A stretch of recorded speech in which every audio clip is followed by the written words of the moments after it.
Terima kasih Anda masih bersama kami di Sapa Indonesia Malam. Bung Dhani, Menteri Pendayagunaan Aparatur Negara dan Reformasi Birokrasi Pak Cahyokumolo menyatakan hingga saat ini belum ada produk hukum yang memperbolehkan warga berusia di bawah 45 tahun untuk kembali bekerja, dan dengan demikian ketentuan operasional sektor usaha tertentu dalam Peraturan Pemerintah Nomor 21 Tahun 2020 tentang PSBB tetap berlaku. Ini gimana Pak? Bung Dhani. Ya, pertama yang namanya PSBB tentu ada protokol-protokol kesehatan. Ada term and condition yang harus diikuti dengan konsisten, dengan penuh kedisiplinan dan taat azas. Nah, yang kedua, persoalan mengenai rencana untuk mempekerjakan usia 45 tahun ke bawah. Dengan sebuah pertimbangan-pertimbangan yang juga logis dalam rangka menghidupkan kembali sektor-sektor produktif, sektor-sektor perekonomian, yang tadi saya sampaikan bahwa tidak bisa dipisahkan dalam aspek ketahanan kesehatan nasional.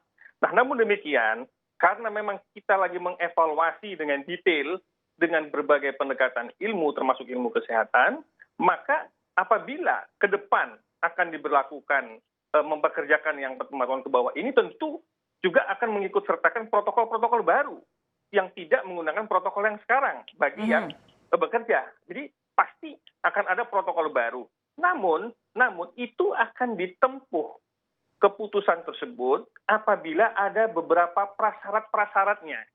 Jadi tidak benar, saya katakan sekali lagi bahwa tidak benar bahwa kita akan melakukan penurunan status PSBB dalam waktu yang singkat ini. Tidak. Okay. PSBB terus dievaluasi, dimonitor di daerah-daerah tertentu yang eskalasinya masih tinggi, tentu implementasinya akan diperketat.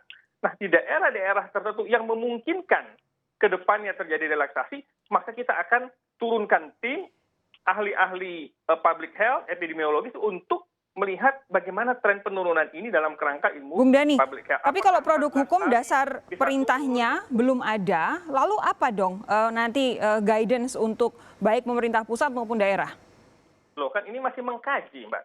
Ini semua masih mengkaji. Nah, setelah dikaji, dievaluasi, kita harus membuka atau kita dapat membuka beberapa sektor-sektor penting yang produktif, yang di sini angkatan kerja produktifnya banyak. Oke, baru dikaji. Nah, setelah dikaji, kemudian nanti aparat penegak hukum nanti mempertimbangkan, kalau gitu nanti payung hukumnya seperti ini. Nah, kan sekarang kan hasil kajiannya juga sektor mana yang mau dibuka, yang ditutup, kan belum ada. Nah, kita akan bekerja secara paralel. Setelah pengkajian ini beres, maka sebagai payung hukumnya tentu pasti akan dipikirkan oleh pemerintah. Pemerintah, Mbak, berpikir sangat multidimensi, multi aspek untuk menjaga ketahanan kesehatan nasional kita dan juga memastikan bahwa perekonomian ini tidak kita eliminir lah terjadi resesi yang berkepanjangan. Bung Dhani. Itu ekosistem yang dipikirkan oleh pemerintah. Tapi kalau kemudian kemampuan kita mengetes sampel untuk penderita COVID-19 PCR masih fluktuatif. Ada kemarin sempat dibanggakan sampai dengan 9.000. Nyatanya Pak Presiden sendiri bilang baru rata-rata 4 sampai 5.000. Ini kan masih jauh dari target 10.000 per hari. Kalau kemampuan kita untuk mengetes sampel PCR saja masih sangat rendah, lalu apa strategi yang akan dilakukan kalau kemudian nanti pemerintah berkehendak usia 45 tahun atau lebih muda kembali bekerja? Ya, makanya tadi saya sampaikan bahwa ini adalah banyak prakondisi. Ya kan, banyak prakondisinya termasuk tentang alat tes yang bisa dilakukan secara masif. Alat tes ini Presiden menargetkan 10.000. Kemarin sempat di angka 8.000, mendekati 9.000, kemudian turun lagi. Nah, ini kan juga kita harus lihat di mana kendalanya. Kenapa kok tingkat kecepatannya belum sampai ke angka mendekati 10.000, ya kan? Ini kan harus dijaga. Kan kalaupun sudah 10.000 pun juga harus dilihat konsistensinya supaya per hari bisa terus 10.000 gitu. Jadi ini kita kan di lapangan ya. Di lapangan itu kita menemukan kondisi-kondisi real di lapangan yang mana itu tidak akan banyak terjadi gap di lapangan dan banyak faktor. Tapi kan kita tidak boleh kita menyalahkan di sini, menyalahkan di sini, kan tidak. Pemerintah harus cari solusi dan terus mencari solusi. Begitu alat tes kurang, PCR kurang, pemerintah datangkan PCR. Reagennya nggak ada regen, maka pemerintah minta BUMN farmasi, Bio Farma untuk memproduksi toolkits bagi PCR, regen. Dan ini insya Allah minggu-minggu ke depan bisa di-launching oleh Bio Farma dan bisa mendistribusikan ke beberapa lab-lab yang menyelenggarakan PCR. Nah, artinya celah-celah yang terjadi gap itu Dan ini kan dinamis, Mbak. Virus ini dinamis perkembangannya. Treatmentnya juga dinamis. Sehingga treatment pemerintah, keputusan-keputusan pemerintah di lapangan juga sangat dinamis. Jadi kalau terkesan kok kemarin berbeda keputusannya, sekarang kok beda lagi. Sebetulnya di negara manapun di dunia ini juga ketika payung hukumnya satu, sama, tapi ketika di lapangan terjadi beberapa perkembangan-perkembangan, ya tentu dilakukan penyesuaian-penyesuaian. Baik. Nah, oleh karena itu ketika pemerintah melakukan penyesuaian, marilah kita kritisi dengan objektif, dengan konstruktif. Nah, para pakar juga kami undang. Jadi kayak Prof. Pak Usman, ketika punya beberapa ide-ide Pak bagus, kami undang Prof. Pak Usman ke kantor staf kepresidenan. Nanti bisa nomor handphone saya ke Mbak. Kita duduk bersama. Kita siapkan milestone-nya, langkah kerja yang penting, saran-saran yang konstruktif untuk membantu pemerintah sebagai mitra strategis kita mempercepat ini. Saya beralih ke Prof. Karim. Prof. Karim, katanya dinamis, jadi bukan pemerintahnya yang strateginya berubah-ubah. Menurut Anda? Ya, saya setuju apa yang dikatakan oleh Mas Dhani tadi. Pertama, saya senang kalau mendengar tidak ada relaksasi. Yang kedua, saya paham bahwa perkembangan kasus ini dinamis, bahkan lebih dari dinamis menurut saya. Tetapi bagaimana pola penyebaran, bagaimana mutasi, transplantasi, dan sebagainya kan belum diketahui banyak. Tetapi yang disayangkan itu justru apa yang dikatakan Mas Dhani itu tidak menjadi bahasa yang juga dikatakan oleh pejabat lain. Apakah karena ada ego sektoral atau misalnya suhunya yang berbeda, apapun alasannya menurut saya itu kurang bagus. Jadi saya inginnya apa yang dikatakan oleh pemerintah sama gitu ya, karena itu akan membangun pengetahuan. Mengapa saya tekankan pengetahuan? Karena pengetahuan tentang warga tentang COVID ini, tentang penyebaran, tentang efek dan lain-lain itu berpengaruh terhadap persepsi masyarakat tentang resiko, tentang bahaya penyakit ini. Semakin bagus pengetahuannya, maka semakin tinggi persepsi tentang resikonya. Dan kalau persepsi tentang resikonya tinggi, maka mereka akan berdisiplin, tetap di rumah, memakai masker gitu ya, menjauhi kerumunan dan lain-lain. Tetapi kalau mendapatkan pengetahuan yang kurang bagus, itu berbahaya. Contohnya begini, tadi untungnya masih dikaji, kalau benar mereka yang berusia di bawah 45 tahun dibolehkan mulai bekerja, ini akan menjadi pengetahuan baru bagi warga.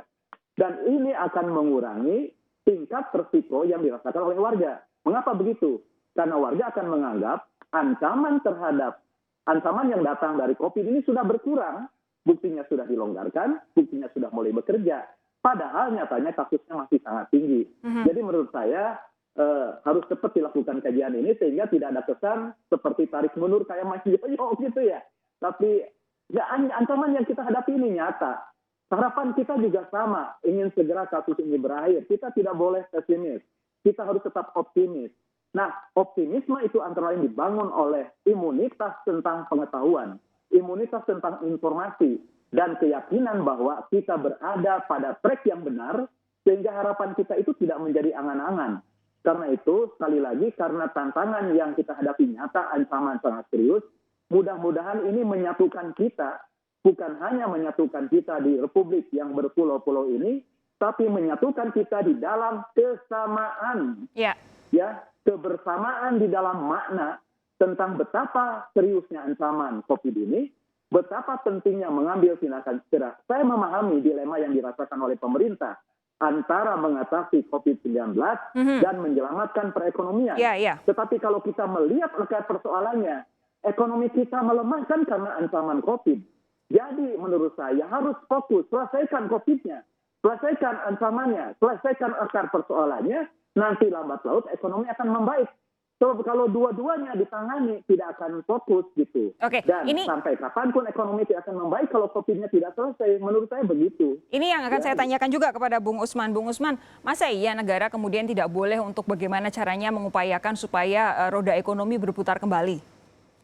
Nah, ingat bahwa negara Bung Usman? Melalui menteri, halo? Silakan. Melalui negara harus diingat ketika melalui Menteri Keuangan Sri Mulyani itu memproyeksikan 95.000 kasus infeksi yang akan terkonfirmasi pada akhir Mei, pada akhir bulan ini. Yang kedua adalah peringatan dari para peneliti yang independen dari Universitas Indonesia yang memprediksi sekitar 1,7 juta infeksi dengan 144.000 kematian. Nah ini yang tadi dimaksud saya kira oleh Prof. Karim juga seriusnya ancaman COVID ini.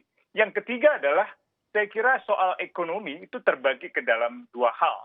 Yang pertama kekhawatiran kontraksi ekonomi sampai 0,4% yang bisa membuat 9 juta orang kira-kira akan jatuh pada kemiskinan gitu. Bahkan sekarang ini survei juga menyampaikan satu gambaran yang lebih kelam, yaitu 25% orang dewasa atau sekitar 50 juta orang itu dilaporkan mereka sudah tidak bisa lagi memenuhi kebutuhan harian. Dan ini yang menimbulkan kekhawatiran akan tercipta semacam kerusuhan di perkotaan. Nah ini yang saya kira benar-benar harus diorientasikan pada akar masalahnya, yaitu pada COVID-nya. Nah di sini persis pentingnya mendengarkan para asosiasi medis, dokter terutama. Kenapa? Karena mereka lah yang selama ini sangat kelelahan dengan stres, jam kerja yang panjang, resiko terpapar virus. Bahkan mereka sampai beberapa hari lalu juga dalam pertemuan dengan kami secara online, itu menyampaikan masalah lain, misalnya soal tes PCR yang tadi disebutkan oleh Mas Dhani. Soal pelaporan hasil tes PCR ini, itu memakan waktu 10 hari hingga 2 pekan, yang juga menimbulkan kerentanan untuk penularan dari orang yang telah melakukan PCR, tapi belum tahu apa hasilnya. Nah yang terakhir yang saya ingin katakan juga adalah, pemerintah kan mengklaim bahwa telah melakukan screening secara gratis. Kenyataannya dari laporan yang kami dapat, misalnya untuk para tenaga medis dan pekerja kesehatan di rumah sakit, screening itu masih sulit dilaksanakan oleh mereka dan rupanya tidak gratis. Jadi ini yang saya kira harus dibenahi terlebih dahulu. Oke, Bung Dhani begini, ada beberapa pendapat, baik kemudian di media sosial maupun secara pribadi begitu kepada sejumlah wartawan dari beberapa ahli yang kemudian menganalisis bahwa pernyataan pemerintah mengizinkan usia di bawah 45 tahun untuk bekerja kembali, ini sama dengan mendorong strategi herd immunity. Apa tanggapan Anda soal pernyataan yang demikian? Ya, tentu setiap pendapat apapun yang menyangkut hal ini ya, tentu kita respon dengan positif. Dalam arti pemerintah sangat mendengar berbagai pandangan dari para pakar. Karena ini bagian dari tugas pemerintah untuk memperhatikan para pakar, best practice, dan juga pemerintah juga melihat perbandingan pengelolaan COVID ini, penanganan COVID di beberapa negara, khususnya negara-negara tetangga. Kita juga belajar bagaimana mereka mengelola COVID ini. Jadi setiap pandangan-pandangan itu kita respon dengan positif. Namun, satu hal adalah marilah kita bersama-sama segenap komponen bangsa ini membantu pemerintah, memberikan saran yang konstruktif, dan tidak banyak melakukan asumsi-asumsi. Yang sebetulnya asumsi itu karena ketidaktahuan ataupun karena informasi yang tidak utuh. Jadi marilah kita memahami informasi itu secara utuh.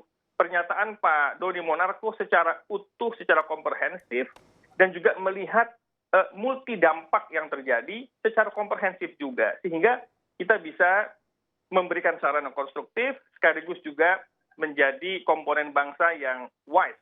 Karena yang kita perlukan sekarang adalah wisdom, melihat dengan bijak, lalu menentukan langkah dengan seksama, dengan cermat, dan bergandengan tangan dengan komunitas bangsa. Bung Dhani, saya tahu Anda sudah harus beranjak, tapi satu pertanyaan terakhir. Bagaimana analisis dari pemerintah dengan pernyataan bahwa 45 tahun ke bawah boleh bekerja ketika jangan-jangan mereka bisa menjadi carrier untuk kelompok rentan yang ada di rumah mereka sendiri? Itulah tadi yang saya sampaikan. Kita perlu protokol kesehatan baru untuk mensupport dari kebijakan yang akan ditempuh itu. Jadi kalau 45 tahun kerja, dibolehkan bekerja, maka ada protokol barunya bagaimana supaya keluarganya tidak tertular, lalu kemudian ketika di tempat kerjanya, apa yang harus dijalankan oleh si pekerja ini. Kan tidak sama dengan bekerja as usual sebagaimana sebelum COVID dengan pada saat pandemi ini. Kan berbeda kondisinya, Mbak. Di lapangannya juga berbeda, maka perlu protokol baru. Sehingga celah-celah kemungkinan penularan itu kita bisa eliminir. Baik, terima kasih Bung Dhani Amrul Ihdan, tenaga ahli utama KSP sudah bergabung bersama kami. Nanti Prof. Karim Suryadi dan Bung Usman Hamid masih akan terus berbincang bersama saya di Sapa Indonesia Malam. Jangan kemana-mana, tetap bersama kami.